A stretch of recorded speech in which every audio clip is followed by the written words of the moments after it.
Joe Taylor is a longtime radio guy and an author. He's participated in a number of acting projects, and we're going to talk to him about his career in radio mostly today. And say hello, Joe. Hi, Ed. Thanks for having me. I've known you for a while, not really well. We met at the Writer's Block Party events, which is a local writing group here in Brookville. And you actually appeared as a bit part in a documentary I did on the Douglas Stallman Scripture Rocks. And I believe I saw you in a play at the Rice Theater at one time, perhaps. Yeah, I did. I was with them for about a dozen years. Yeah, did about 10 plays. A couple weeks ago, you posted a notice that you were basically retiring from the radio business. How long have you been in the radio business? I've been in for, it was 60 years last September or October. Yeah. How did you happen to get into the radio business to begin with? What drew you to that?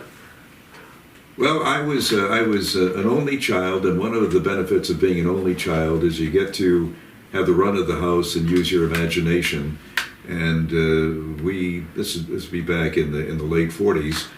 We did not have television yet, and radio was still doing a lot of network programming. So radio was the prime medium in our house, and I listened to it and listened to the announcers, and just kind of decided, probably as early as 7 or 8 years old, that's what I wanted to be. I wanted to be a radio announcer, and then I would, get a little toy plastic microphone and pretend I was on the radio. And eventually, I was allowed to go into our, in my teen years, go into my local radio stations in Rochester, New York. Some of the announcers would let me sit in with them, observe what they were doing, give me commercial copy or newswire copy, and I'd go home and I'd practice. And I had a wonderful teacher in high school, Stephen Miller, and he allowed me to, talk to the school principal or administration about having me be able to borrow a tape recorder on weekends, and I could go home and I could work on my announcing. And then I got my first job when I was 16 years old as what's called a board op, as a person playing the records and behind the scenes. And then a few months after that, they heard my voice, and it's an interesting story how they heard my voice. I don't know how I did this, but it was election time, 1960, and I sold the program director. This was a beginner's radio station in Rochester, New York. We started for $1 an hour. When minimum wage went to $1.12 and a half an hour, that's what we made. So I somehow convinced my program director, and I'd always been a student of politics, that I could give them statistics about different wards and different voting trends in Rochester, New York. And they allowed me to actually sit in at the table on election night and talk about this ward or this district being a bellwether ward or district. And I'm on the air doing this. I'm 16 years old. The owner liked my voice, and within a month or so, I was doing the afternoon trick on the radio station. You've got a very good radio voice. Did you sound substantially different when you were much younger? Maybe not, because I was in a school play, a grammar school play. I might have been in the first or second grade. It was one of these things where everybody was a month of the year. And I was September, and I remember I got, August did their little bit, I'm August, whatever, and then I am September, I bring on the rain, and the crowd erupted because I had here's this little, Pillsbury Doughboy kind of kid with this booming voice. So I guess, I always had this voice, but it was in a midget's body for a number of years, yeah. I see. So you worked your way up to having an afternoon radio program. Mm-hmm. What do you think was the most interesting thing you ever did while you were in radio? Well, I mean, because I've worked in every aspect of it on the air for a lot of years and in program management and being a general manager, but I think the most interesting thing, the most, I guess, memorable thing would have been not too long after I got into the business, being on the air in Fall River, Massachusetts on September 22nd, 1963, playing music. I remember I was playing, it was an LP, it was a red label, Columbia label, Doris Day's album Hooray for Hollywood. It was about 12:30 or some, early afternoon, and I was doing the afternoon show there, and I looked over to the other studio to my right, and I saw the news director, and it looked like he was bouncing up and down, and he was looking at the wire machine, because the wire machine was just clanging, bang, bang, bing, bing, bing, bing, bing, and that meant a bulletin, but what it was doing was beyond a bulletin. And what it was, of course, was the news of John F. Kennedy's assassination. So we immediately went to playing classical music, joined the network, whatever, did cancellations. But the thing I remember most is ending my shift at 6 o'clock that night. And Fall River is a pretty populated area. And usually when you left the building, and we were out a little bit in the suburbs, and you would hear traffic sounds and whatever, the sounds of life. And opening the door, going outside, and there was no sound. Fall River was a very heavily Catholic area, and JFK was their president. And I'll never forget that, being on the air when that happened. Yeah. Well, you were on the air through a lot of events in the last 70 years, probably.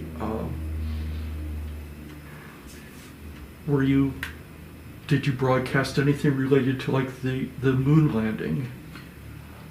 No, because we had network coverage for that. Probably the most newsworthy things. Well, actually, an event that I did cover that left a mark was I was working at the time for WJAS in Pittsburgh, which at the time was an NBC. They called them O&O. It was owned and operated by NBC.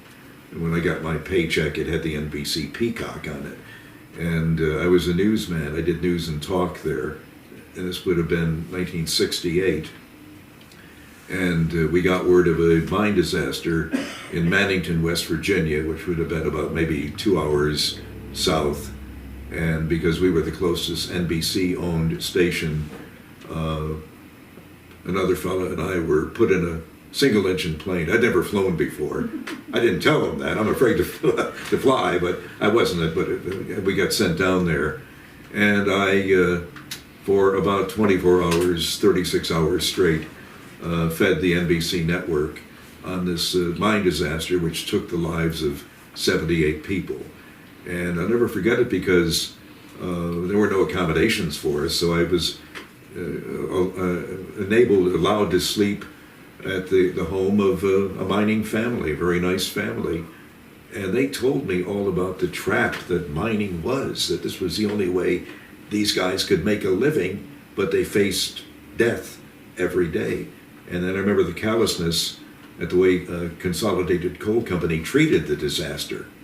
And what they had to do, they announced they were going to, at a certain point of time, block the mine off.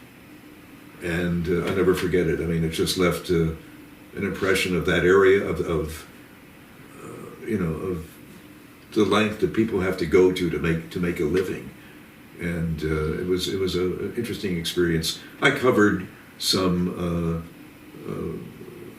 riots, in New Haven, Connecticut, and in Pittsburgh. I covered a first-degree murder trial, which impressed me because it was so antiseptic. It isn't like you see on TV. It was like pretty much this is what the verdict's going to be, and that left a mark. So most of the things that I've covered, as a newsman especially, did leave a mark on me. Do you think that the mining industry has changed since that disaster? Or do you think the underground mining is pretty much the same? I don't know. I mean, obviously I'm not a newsman now. I don't cover anything like that.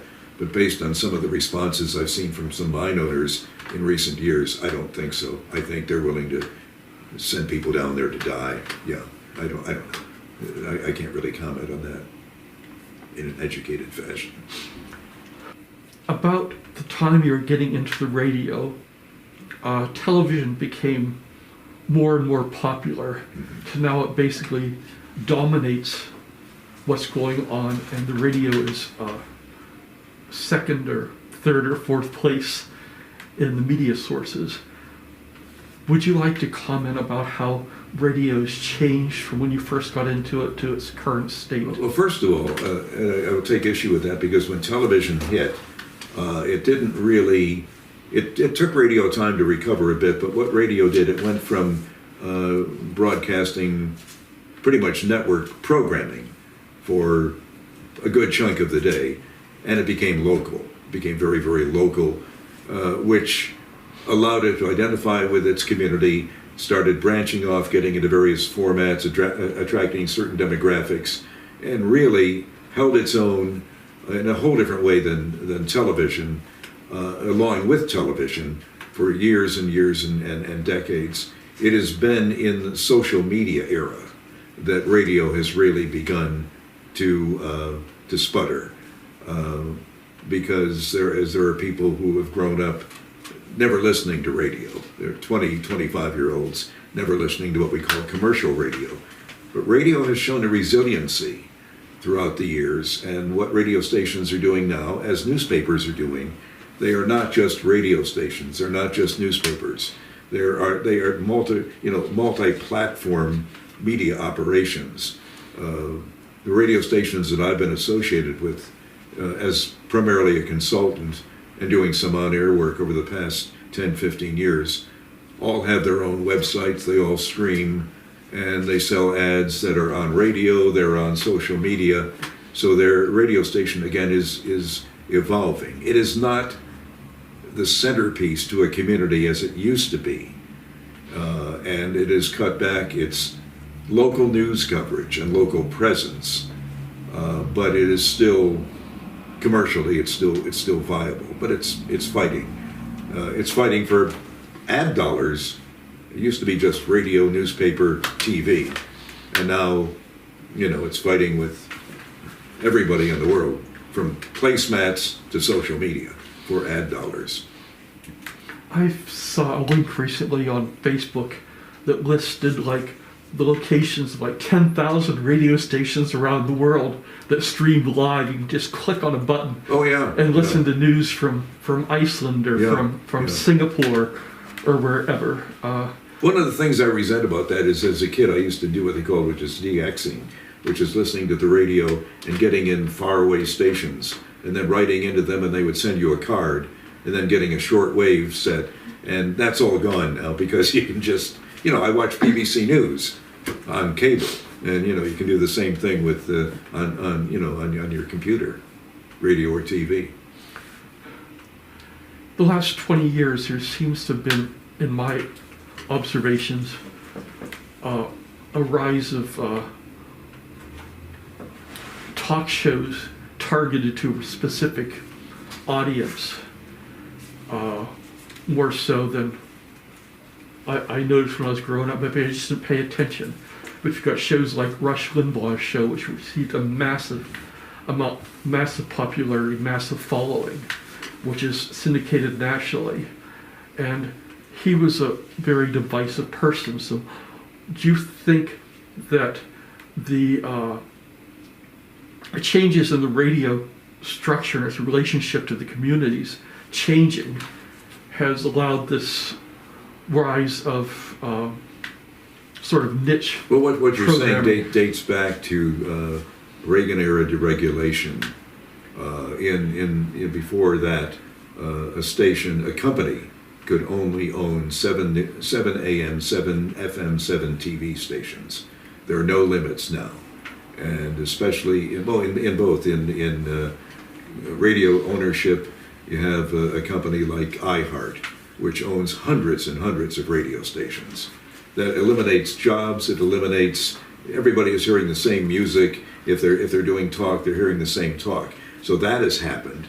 The other thing that has happened is the end of the fairness doctrine, where you couldn't just get on the air and spout craziness, and that again was repealed, and there's no limit now. I mean, basically to what someone can say on the air and get away with it. I mean, my God, when I was coming up in the business, the FCC would be, if you did some of the craziness now, they would be on you. You would be risking your license, and it's just gone. Free speech is one thing, but it's become irresponsible speech. And I will say it's not. People like to say, well, it's also on the left. I'm sorry, it isn't also on the left. Not to the degree it is on the right. Yeah. There's people who say, oh, we should bring the fairness doctrine back and all this and that, limit the number of stations that a network could own. Well, see, what happens when you allow stations in markets like ours. Thankfully, in Clarion, we have an independent broadcaster. One of the stations in Du Bois that I've been associated with is an independent business owner. But I can guarantee when they will sell to corporations, because corporations will just, be making money off of it, adding another station to their business. They can shut the thing down and just run it from one central location. And in doing that, you're not only losing jobs. The most important thing is you are losing a link with that community. You're losing that, and that is critical. And also, if they're doing talk from national talk, they're getting one voice. And granted, it may be from the left, but most likely it's from the right. I see with the Sinclair News Network, which owns like tons of small and medium market, television stations, they have like a certain line that their newscasters must say these things as part of their news programming, and it's not really news so much as it is propaganda. Yeah, and they've had some legitimate news people walk out on them. Yeah. I can say this, having done news in New Haven. When I say done news, I don't mean just reading the news. I mean reporting it, and really being a news person. New Haven, Pittsburgh, and Philadelphia, and working for large companies at the time. I never had any kind of corporate influence. Anyone telling me what slant to take on a story. That's a fallacy. That's a fallacy. The companies that I worked for were owned by very wealthy individuals or very wealthy corporations who would, of course, be right-leaning, and it never came down to anyone at the editorial level, at my news director, telling me, take this slant on the story. When I was a newsman, which was again back in the 60s and 70s, that never occurred. Yeah. How do you think the changes in technology from when you have started to today has affected the how news and radio is being promoted or executed? Well, from an executional point of view, I can tell you this. When I got back for about 7 years, up until a few months ago, doing a conversation show on a local Du Bois station, it's all, it's computer, and I don't have the greatest computer skills, and it took me a while to get acclimated.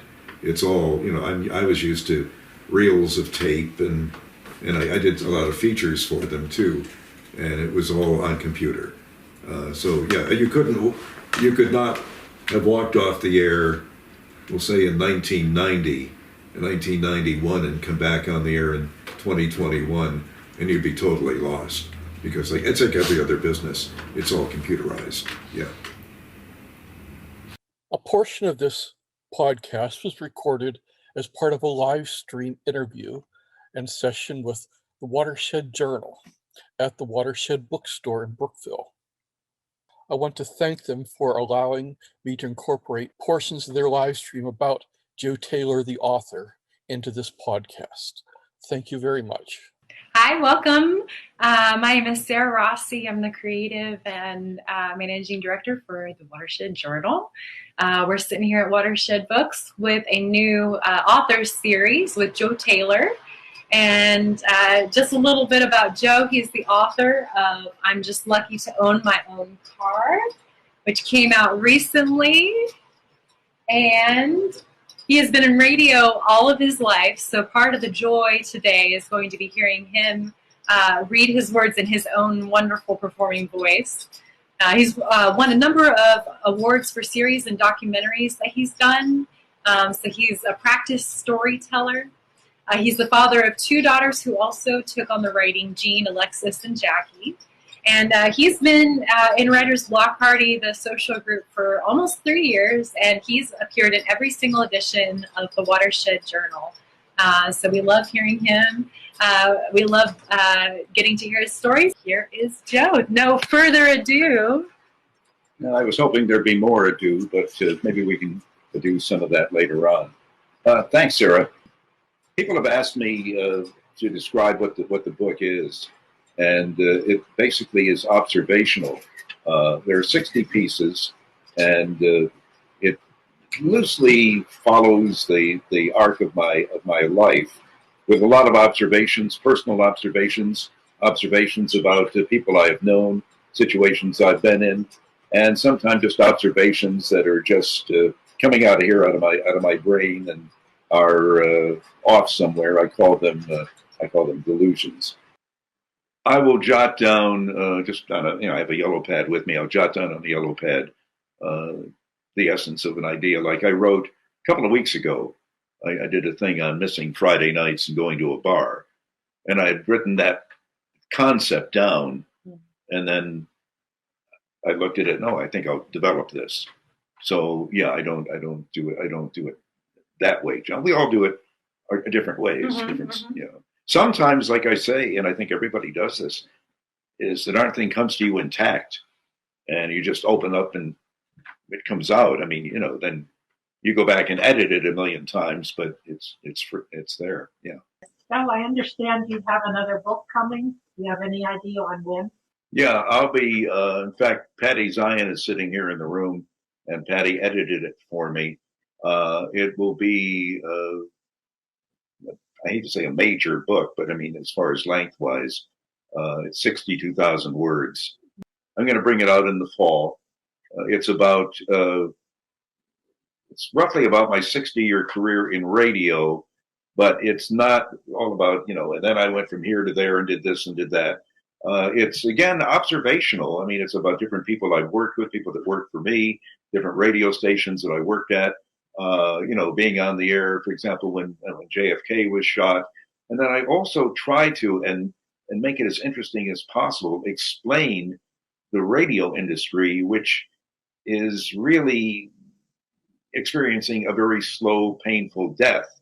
And I get into, how the FCC works, why you hear people like Rush Limbaugh, or not anymore, obviously, on the air, and the way radio stations used to be so critical to a community, and there are 25-year-old kids who don't even probably have never listened to a commercial radio station. So it's comprehensive. It's looking at the business from the inside out, and I think it's a pretty interesting book, and I'm going to try to go for a pretty wide distribution because I still think there is some interest in the business. And then after that, a year after that, I just finished it. It's a book on growing up Italian American in the 50s. So yeah. So my goal really is to live for 2 more years so these books can be out. And, How long have you been writing? Did you start writing when you were young, or after you were more involved in your radio career? No, I started. I remember as in grammar school, I wrote a lot. I would basically write like skits and things. If I was in social studies or whatever, I'd write a skit about something. And I always wrote. when I got into radio, I really, and especially when I got into management, I really walked away, as I think a lot of us do, from the creative side of ourselves. And I did not really start writing in earnest until about maybe 10 or 15 years ago, as I started to retire. And then obviously 3 years ago when I got involved with the group, yeah, it's just been nonstop since then. Yeah. I have a question from John Posa. Joe, you're talking about your book about growing up in Italian America in the 50s. He's wondering how it will be different and unique from other books on a similar topic. Well, because it's not like a sociological type of thing. It's again personal experience. It's families, different families.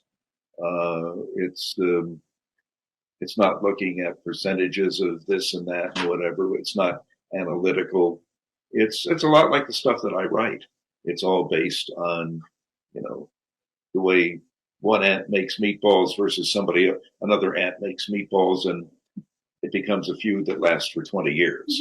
It's that type of thing. And it's also the thrust of it is that what the public sees of Italian Americans, is maybe comical, like the push cart guy or the guy with the organ grinder with the monkey with a goofy Italian accent, or Tony Soprano.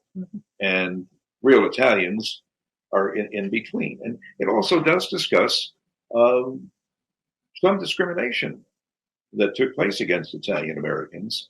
And there's some instances within my family that I observed that. So it's again, I guess whether I want to or not, what I write is very personal. And again, based on observation. You have been involved to some degree with the local theater, the Rice Theater in Du Bois, and perhaps some other things. Could you talk about some of your acting experiences? What kind of plays have you done? Well, I did 2 of the Neil Simon trilogies. I was the father in both of them, obviously. What was it? Broadway Bound and Brighton Beach Memoirs. I was Mr. Potter in It's a Wonderful Life. I was the Wizard in The Wizard of Oz and the Professor. And it was there that I learned, your audience will like this. We'll wrap this up with this, okay? A little levity at the end, okay? I learned a comedic skill there. I had a line when I was the professor, when Dorothy is on her way someplace and she meets the professor, to do an aside.